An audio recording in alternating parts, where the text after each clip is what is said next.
বিএনপির সিনিয়র যুগ্ম মহাসচিব রুহুল কবির রিজভী বলেছেন, কোনো হুমকি ধামকি বাংলাদেশকে নতজানু করতে পারবে না। শেখ হাসিনাকে দিয়ে নিজেদের স্বার্থ রক্ষা করতে চায় ভারত। তিনি আজ জাতীয় বার্ন ও প্লাস্টিক সার্জারি ইনস্টিটিউটে ২৪-এর ছাত্র জনতার অভ্যুত্থানে আহতদের চিকিৎসার খোঁজ খবর ও আর্থিক সহায়তা প্রদান শেষে সাংবাদিকদের কথা বলেন।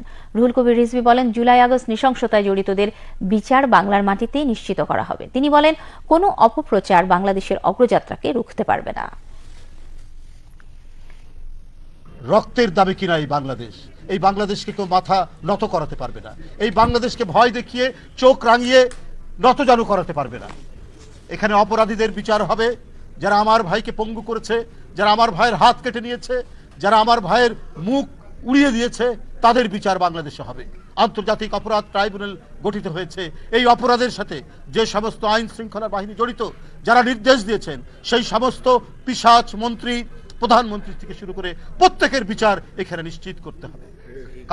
কারো হুমকিতে এবং কারো প্রশ্রয় থেকে যারা তাকে রক্ষা করার চেষ্টা করবেন, তারাও বাংলাদেশের স্বাধীনতার বিরোধী, সেই রাষ্ট্রও বাংলাদেশের সার্বভৌমত্বের বিরোধী, তারাও বাংলাদেশের জনগণের বিরোধী।